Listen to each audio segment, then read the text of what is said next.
दक्षिण के तीर्थों का भ्रमण।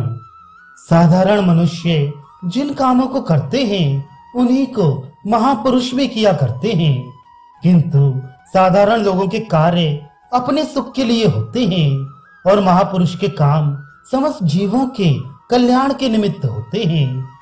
महात्मा तो स्वयं तीर्थ स्वरूप हैं, उन्हें तीर्थ यात्रा की आवश्यकता ही क्या। उन्हें ना तो स्वर्ग की ही इच्छा है और ना पवित्र होने की। करोड़ों स्वर्ग उनके संकल्प से उत्पन्न हो सकते हैं और जगत को पवित्र करने की शक्ति उनमें स्वयं ही मौजूद है। ऐसी स्थिति में उनका तीर्थ भ्रमण केवल मात्र परोपकार और जीवों के उद्धार के ही निमित्त होता है। इसीलिए महाप्रभु श्री नीलाचल को छोड़कर सुदूर दक्षिण प्रांत के तीर्थों में भ्रमण करते रहे। वे जहां भी पधारे वही तीर्थ धन्य हो गए और वहां के नर नारी कृतकृत्य हो गए। चातुर्मास बिताकर महाप्रभु वेंकट भट्ट से विदा लेकर श्री रंगम होते हुए ऋषभ पर्वत पर गए। वहां पर उन्होंने सुना कि स्वामी परमानंदपुरी महाराज यहीं ठहरे हुए हैं।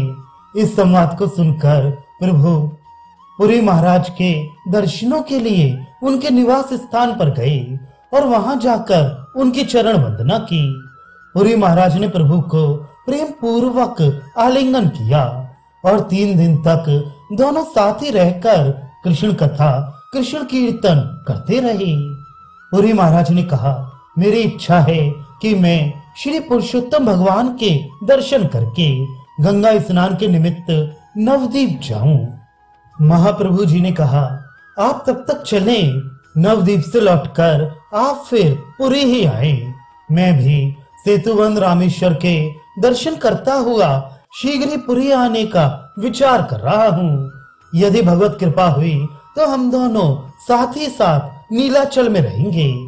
ये कहकर प्रभु तो सेतुबंध रामेश्वर की ओर चले और पुरी महाराज ने जगन्नाथपुरी का रास्ता पकड़ा। महाप्रभु अनेक वन पर्वत और ग्रामों में होते हुए शैल पर्वत पर पहुंचे। वहां ब्राह्मण ब्राह्मणी का वेश धारण किए हुए शिव पार्वती जी का प्रभु ने आतिथ्य ग्रहण किया। वहां से कामकोष्ठीपुरी होते हुए वे दक्षिण मथुरा पहुंचे। वहां पर एक ब्राह्मण ने प्रभु को निमंत्रित किया। वह ब्राह्मण प्रतिक्षण रोता रोता सीताराम सीताराम रटता रहता था। प्रभु ने उसका निमंत्रण सहर्ष स्वीकार किया और मध्याह्न स्नान करके उसके घर भिक्षा करने पहुंचे। महाप्रभु ने जाकर देखा कि उसने कुछ भी भोजन नहीं बनाया है, उदास भाव से चुपचाप बैठा है। महाप्रभु ने हंसकर पूछा, विप्रभर, आपने अभी तक भोजन क्यों नहीं बनाया? अत्यंत सरलता के साथ ब्राह्मण ने कहा, प्रभु, यहाँ अयोध्यापुरी की तरह वैभव थोड़े ही है जो दास दासी सब काम क्षणभर में कर दे। यहाँ तो अरण्यवास है। लक्ष्मण जी जंगलों से फल फूल लाएंगे, तब कहीं सीता माता रंधन करेंगी, तब मेरे सरकार प्रसाद पाएंगे। महाप्रभु उस भक्त ब्राह्मण के ऐसे विशुद्ध भाव को देखकर अत्यंत ही प्रसन्न हुए और उसकी भूरी भूरी प्रशंसा करते हुए प्रेम में उन्मत्त होकर नृत्य करने लगे। अब वह ब्राह्मण उठा और अस्त व्यस्त भाव से भोजन बनाने लगा। तीसरे पहर जाकर कहीं भोजन बना। उसने बड़ी श्रद्धा भक्ति के सहित प्रभु को भिक्षा कराई। प्रभु को भिक्षा कराकर वह निराहार ही बना रहा।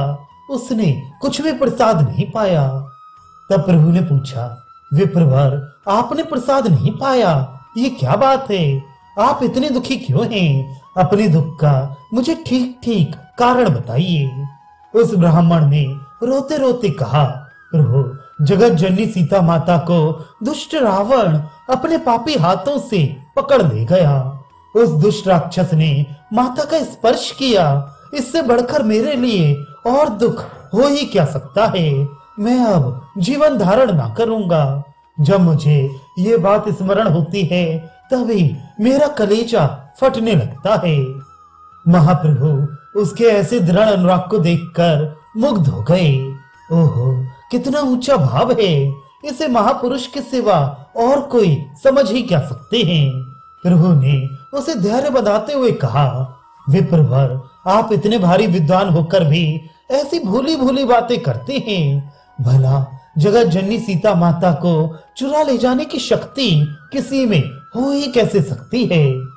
यह तो भगवान की एक लीला थी। आप भोजन करें और इस बात को मन में से निकाल दें। महाप्रभु के आग्रह से उसने थोड़ा बहुत प्रसाद पा लिया, किंतु उसे पूर्ण संतोष नहीं हुआ। श्रीमद् वाल्मीकि रामायण में तो स्पष्ट सीता माता का हरण लिखा हुआ है, इसलिए वह ब्राह्मण चिंतित ही बना रहा। महाप्रभु भी दूसरे दिन आगे को चल दिए। दक्षिण मथुरा से चलकर महाप्रभु ने कृतमाला तीर्थ में स्नान किया और महेंद्र पर्वत पर जाकर परशुराम भगवान के दर्शन किए।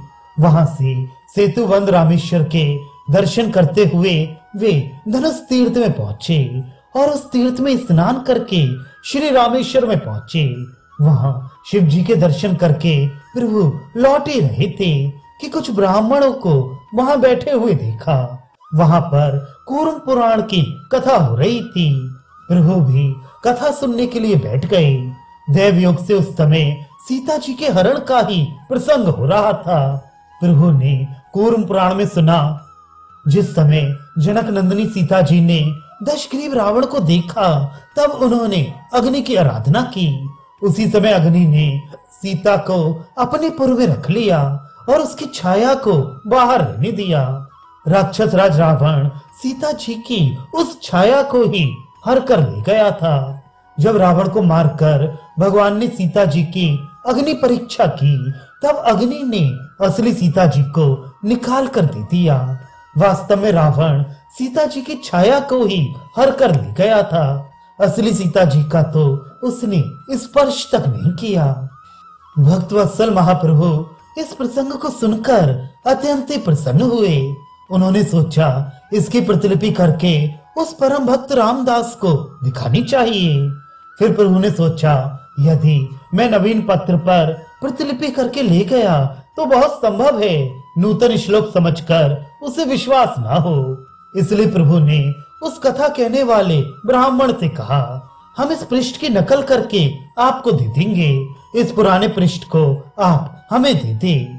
कथावाचक ने प्रभु की इस बात को स्वीकार कर लिया और प्रभु ने उसकी नूतन प्रतिलिपि करके तो उस कथावाचक को दे दी और वह पुराना पृष्ठ अपने पास रख लिया। उस पृष्ठ को लेकर दयालु गौरांग फिर दक्षिण मथुरा में राम भक्त ब्राह्मण के घर आए और उसे कूर्म पुराण के पुराने पृष्ठ को दिखाते हुए प्रभु ने कहा, लीजिए, अब तो आपको संतोष होगा। यह तो कूर्म पुराण में ही लिखा है कि रावण सीता जी की छाया को हर कर ले गया था। महाप्रभु की दयालुता को देखकर वह ब्राह्मण प्रेम में व्याकुल होकर रुदन करने लगा। प्रभु के पैरों को पकड़कर उसने रोते रोते कहा, आज आपने मेरे दुख को दूर किया। आप मेरे इष्ट देव श्री रघुनाथ जी ही हैं। मेरे इष्ट देव के सिवा ऐसी असीम कृपा दूसरा कोई कर ही नहीं सकता। आज आपके अमोघ दर्शन से मैं कृतार्थ हो गया। आपने अनुग्रह करके शोक सागर में डूबते हुए मुझ निराश्रय का उद्धार कर दिया। प्रभु, मैं आपकी स्तुति ही क्या कर सकता हूँ।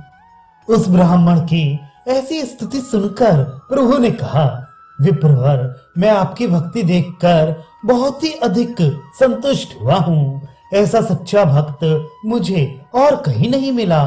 इस प्रकार उस ब्राह्मण को संतुष्ट और कृतार्थ करके महाप्रभु आगे के तीर्थों में जाने का विचार करने लगे।